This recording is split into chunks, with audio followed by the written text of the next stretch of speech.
Bismillahirrahmanirrahim. Assalamualaikum warahmatullahi wabarakatuh. Apa kabar teman-teman semua? Kita saat ini akan mengkaji program kreativitas mahasiswa. Jadi PKMPM ini adalah program kreativitas mahasiswa terkait dengan pengabdian kepada masyarakat ya. Nah, di mana kalau kita lihat dari pendahuluan program pengabdian kepada masyarakat ini yaitu adalah penerapan ilmu pengetahuan, teknologi, dan seni yang berorientasi sifatnya non-profit dalam upaya untuk membantu mengakhiri yang namanya mengatasi kemiskinan, mengurangi kesenjangan sosial, dan melindungi lingkungan yang ada di sekitar kita. Yang menjadi mitra dalam PKMPM ini adalah masyarakat non-profit seperti lembaga pendidikan formal maupun non-formal, ataupun instansi pemerintah, karang taruna kelompok PKK, pembinaan kesejahteraan keluarga, panti asuhan, atau lembaga sosial yang sifatnya kemasyarakatan yang lain. Ya, jadi di sini yang namanya PKMPM ini dia harus memiliki mitra yang sifatnya adalah non-profit ya. Itu yang harus digarisbawahin oleh teman-teman. Supaya nanti kalau misalnya adik-adik belum mendapatkan mitra, adik-adik bisa melihat fenomena yang terjadi di lapangan itu seperti apa ya. Boleh tidak lembaga instansi pemerintah itu tidak masalah, mau Karang Taruna, mau PPKK tadi juga tidak masalah. Yang penting sifatnya adalah tadi non-profit ya. Nah, kemudian tujuan dari PKM ini di sini adalah memberikan pelajaran untuk mahasiswa tentang potret masyarakat si mitranya. Jadi artinya kita sebagai seorang akademisi kita harus memahami bahwa si mitra itu kondisinya seperti apa dan kita bisa menimbulkan dan menumbuhkan rasa tenggang rasa terhadap solidaritas terhadap masalah yang dihadapi oleh masyarakat mitra saat ini dan bisa menerapkan ilmu pengetahuan, teknologi, seni dalam menyelesaikan masalah tersebut. Khususnya saat ini di era masih pandemi COVID-19 ya. Nah, berikutnya di sini ruang lingkupnya dari PKMPM ini adalah kewirausahaan masyarakat yang non-produktif untuk pembentukan wirausaha baru. Sebagai contoh, misalnya di kondisi saat ini ada potensi besar di masyarakat yang bisa dikembangkan, maka sama adik-adik mahasiswa dikembangkan. Dan penerapan ilmu pengetahuan, teknologi untuk memecahkan persoalan atau memenuhi kebutuhan masyarakat ya.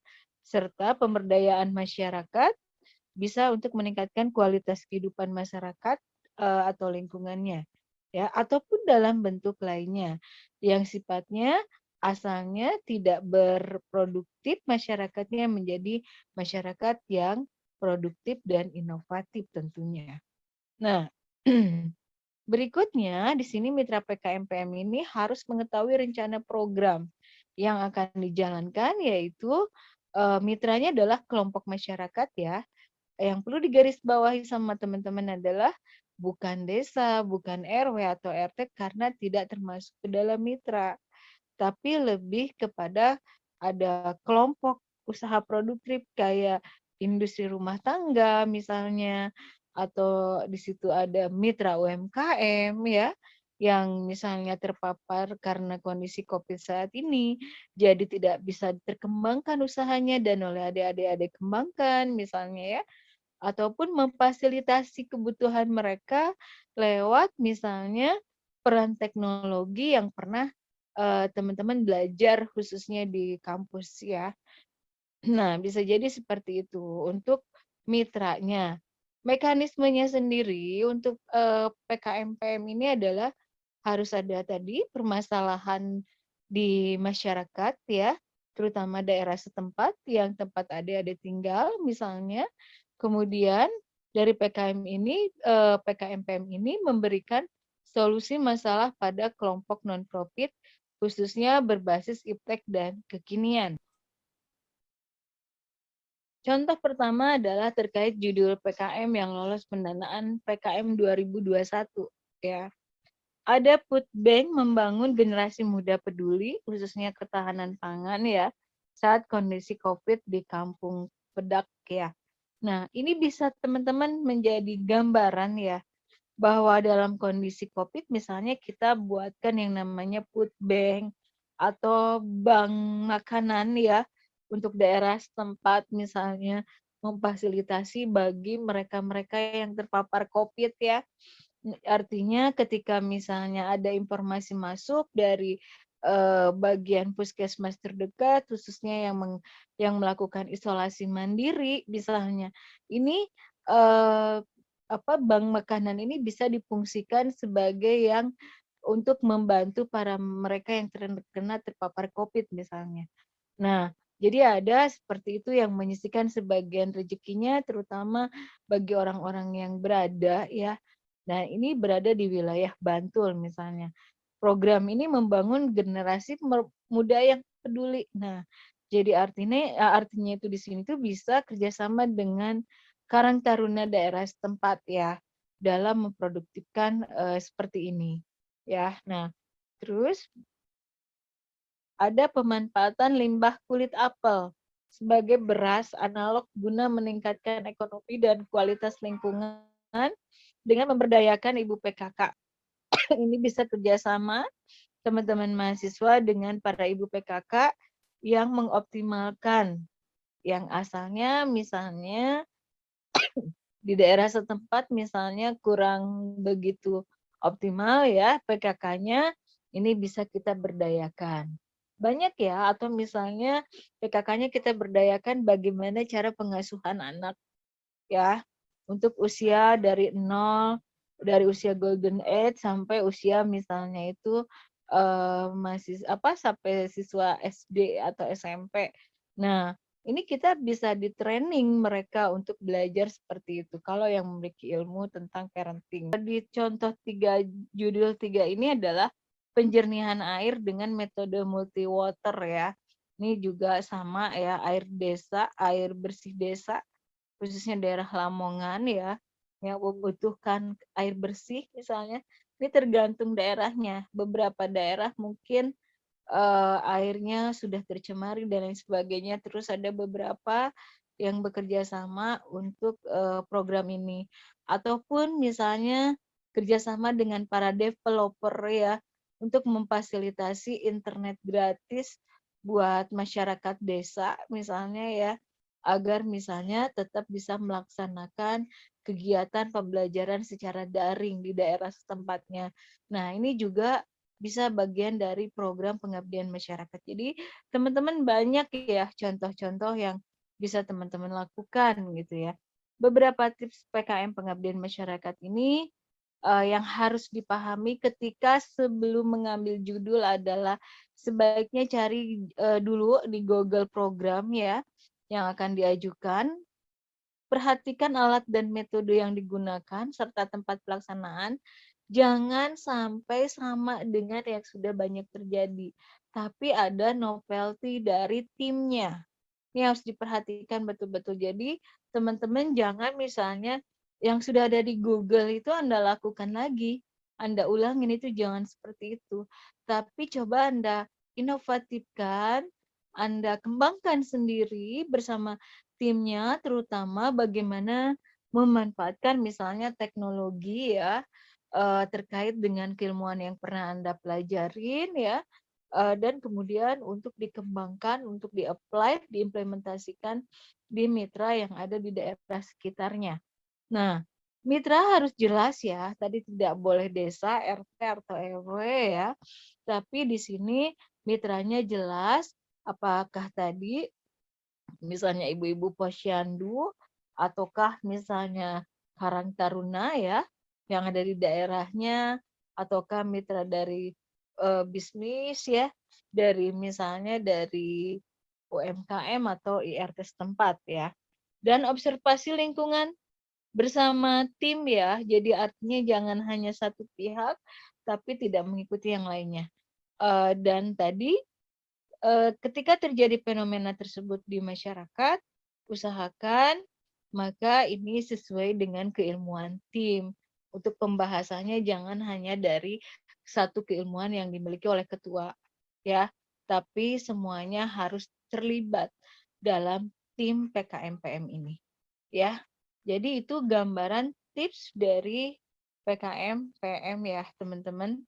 Nah, sekarang kita masuk ke PKM Karya Inovasi atau PKM KI ya. PKM Karya Inovasi ini cenderung baru dibandingkan PKM yang lainnya. Biasanya ini kemarin itu di tahun 2021 itu awal mulanya ini difokuskan hanya untuk yang vokasi ya. Awal mulanya seperti itu. Nah, bagaimana PKM Karya Inovasi ini? Nah, PKM Karya Inovasi ini terkait dengan program kreativitas mahasiswa karya inovatif sebagai jenis program kreativitas mahasiswa yang dirancang untuk menumbuhkan rasa kepekaan mahasiswa terhadap problematika faktual ya yang ada di masyarakat maupun dunia usaha dan sekaligus pengasahan kreativitas mahasiswa untuk menghasilkan karya fungsinya inovatif yang solutif berbasis iptek. Jadi kalau misalnya tidak ada keterkaitan ipteknya, sebaiknya ya jangan dilakukan masuk ke dalam, dipaksakan ke inovatif ya. Karena bisa melihatkan iptek ini sebagai solusi ya untuk menyelesaikan masalah yang terjadi di sekitar kita. Jadi memang harus berbaunya adalah iptek ya. Nah, pemahamannya adalah ke sana. Terus ya, tujuan PKMK ini adalah di mana karya inovatif dirancang untuk menumbuhkan kepekaan mahasiswa tadi terhadap problematika yang di masyarakat atau dunia usaha ya, yang memberikan solusi berbasis iptek tadi. Ruang lingkup PKMK ini terkait dengan kegiatan mencakup semua bidang keilmuan ya. Jadi ilmu yang multidisiplin ilmu dari beragam tim misalnya itu akan lebih bagus dibandingkan dengan ya keilmuannya hanya satu bidang ilmu ya. Topik diusulkan harus didukung dengan keilmuan tim, artinya karya inovatif yang menjadi topik kegiatan yang relevan dengan kepakaran tim si pengusul tersebut ya. Ini bentuknya bisa monotahun ataupun multidisiplin ilmu, tergantung masalah yang akan diselesaikan dan kebutuhan solusinya seperti apa. Ya. Nah, konsep penemuan idenya biasanya misalnya terjadi fenomena di masyarakat, misalnya di sini di fenomena yang terjadi di masyarakat terkait tadi misalnya contoh dengan saat kondisi sekarang banyak yang terpapar COVID misalnya dan mengakibatkan uh, menumpuknya ya apa namanya tuh pelayanan ke rumah sakit. Nah, apa sih yang menjadi solusi dari hal seperti itu? Apakah bisa masih dilakukan dengan cara isoman misalnya yang terpapar COVID ini, tapi tetap artinya tuh masih bisa diberikan pelayanan yang sama ketika isoman dengan mereka yang di rumah sakit misalnya. Nah, ini silahkan adik-adik mahasiswa buatkan misalnya sistem alat apa misalnya tadi untuk menjaga misalnya imun suhu tubuh agar tidak sampai ngedrop ketika si apa yang terpapar COVID ini misalnya harus isoman di rumah misalnya dengan kondisi musim hujan saat ini misalnya ya misalnya itu gambaran contoh yang dimaksud dengan ini ya ide PKMKI tadi. Nah terus urgensi ya manfaat dan dampaknya dan ini bisa menjadi solusi di masyarakat ya. Ada regulasi standar industri ya, kebutuhan perangkat solutif dan tadi rujukan ipteknya ya yang bisa direalisasikan. Syukur-syukur itu menjadi bagian dari misalnya nanti buat risetnya adik-adik di terakhir ini apa perkuliahan ya. Jadi bagian dari hasilnya membuatkan produk yang bisa sekaligus jadi bagian solusi untuk menyelesaikan tugas akhirnya ya. Ini dia menciptakan karya inovatif dan endingnya adalah konsep luarannya jelas ya. Nah, berikutnya adalah terkait dengan proses produksi karya inovatif ini, penemuan ide produknya harus inovatif ya, dan karakterisasi produknya jelas ya, sesuai dengan keilmuannya, dan proses manufaktur, desain, produksi, pengujian ini semuanya dilakukan melalui tahapan-tahapan tersebut. Jadi artinya bukan asal-asal bikin alat misalnya ya, ataupun karya inovatif, tapi itu ada uji desain, uji produk, dan di situ baru bisa diimplementasikan produknya ya. Nah, berikutnya ini contoh judul PKMKI ya. Ini alat input data dan perhitungan terkalibrasi dalam proses manajemen kurban. Ini untuk masjid ya, misalnya bikin Sikuma. Jadi kalau yang teman-teman keilmuannya adalah di bidang software, ini bisa salah satu contohnya.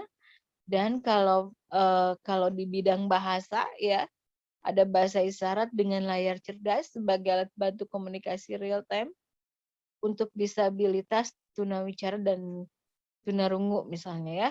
Atau yang di bidang hardware seperti di Telkom, itu misalnya ada sepeda listrik hybrid ya.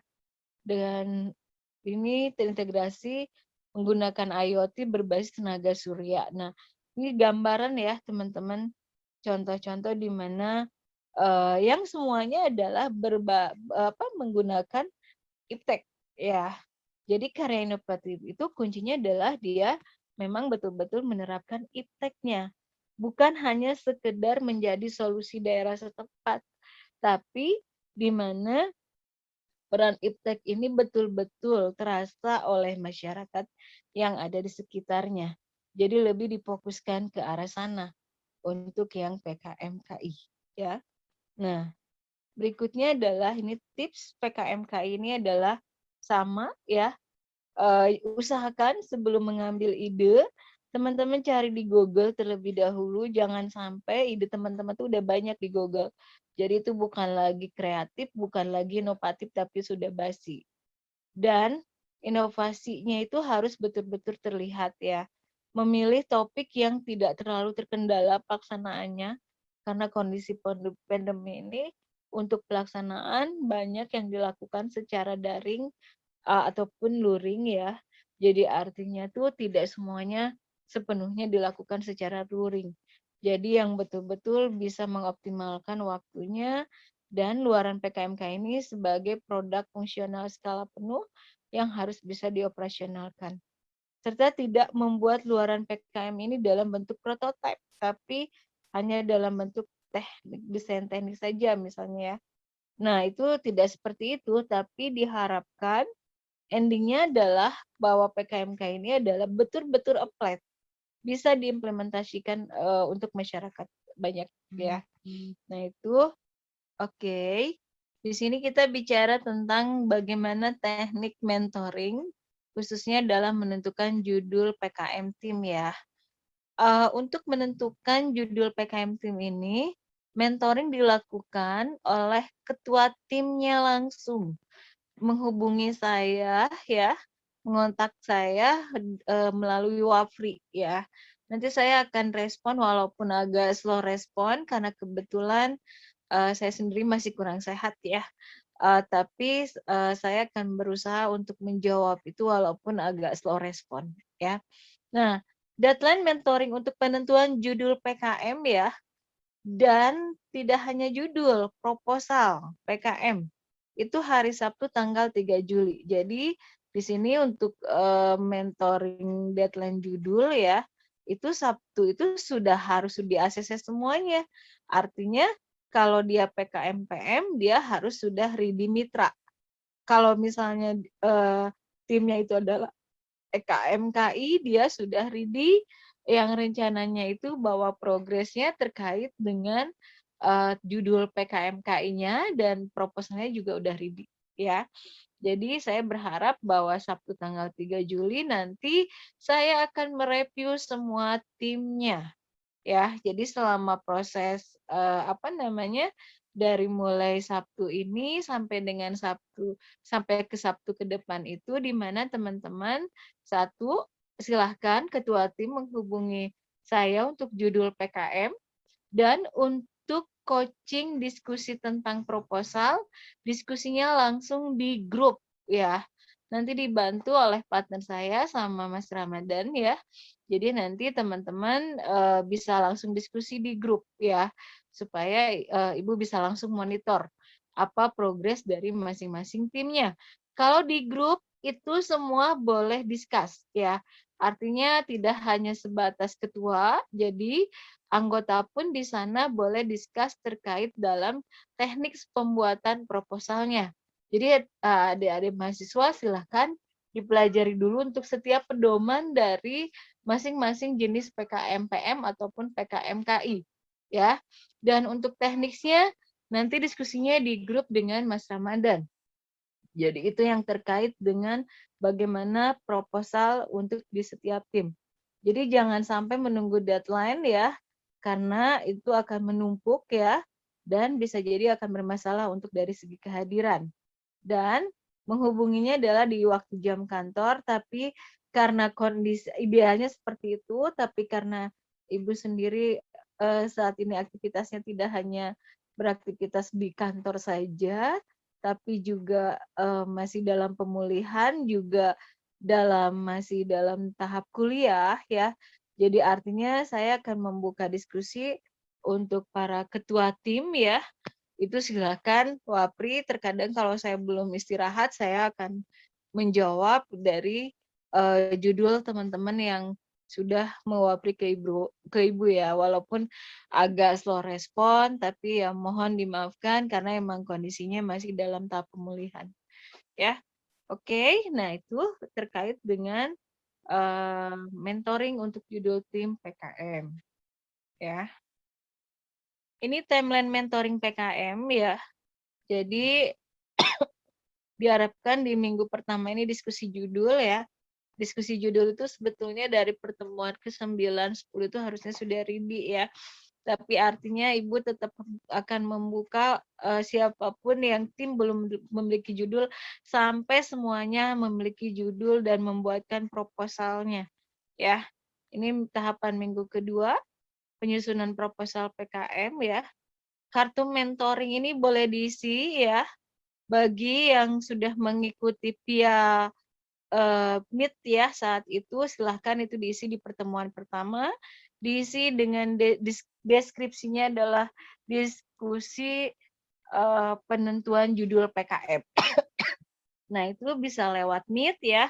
Bagi teman-teman ini mohon diperhatikan, bagi teman-teman yang tidak bisa melakukan di pertemuan pertama, Ibu masih memberikan kesempatan ya. Silahkan untuk menyimak baik-baik tadi dari apa yang Ibu sampaikan sampai dengan terakhir. Setelah itu silahkan Anda subscribe, like, dan komen positif ya di channel YouTube Ibu ya. Setelah itu kemudian Anda bukti subscribe dan like-nya share di grup. Anda buatkan list ya, tanggal Anda subscribe-nya kapan, dan subscribe ke berapa, dan like ke berapa, kapan. Ya, itu silahkan tanggalnya dimasukkan dan waktunya. Dan setelah itu Anda komen positif. Itu sebagai bentuk kehadiran pertemuan ke-9. Ya, maaf, pertemuan ke-9 ini kalau di kartu mentoring itu pertemuan ke-1 ya. Nah, silakan Anda lakukan seperti itu bagi mereka yang tidak mengikuti Meet saat itu ya. Bagi yang mengikuti Meet tetap harus melakukan subscribe, like, dan komen ya positif ya terkait dengan pemahaman PKM PM dan PKMK ini ya. Itu nanti silahkan nanti juga dimasukkan di kartu mentoringnya datanya sebagai bentuk kehadiran ya. Tapi Anda kehadirannya cukup disampaikan. Kalau yang lewat Meet, ya berarti sampaikan lewat Meet. Tapi kalau lewat misalnya nonton di channel YouTube saya, berarti Anda sampaikan. Anda dapat informasi ini di YouTube saya, ya. Nah, itu terkait dengan ini ya, dengan kehadiran mentoring untuk mengisi kartu mentoring ya, sampai akhirnya nanti bahwa teman-teman yang mengontrak ini wajib nanti sampai semester depan melakukan submit ya di kompetisi proposal yang dilakukan di universitas maupun untuk di-upload ke Simbelmau ya. Itu saja untuk informasi hari ini. Tetap semangat dan sukses, jaga kesehatan terus ya. Walaupun kondisinya seperti ini, tetap kompak timnya. Silahkan kalau ada apa-apa, Anda boleh ditanyakan di grup atau boleh mewapri ke Ibu kalau ada hal yang urgent. Wassalamualaikum warahmatullahi wabarakatuh. Salam semangat TKM.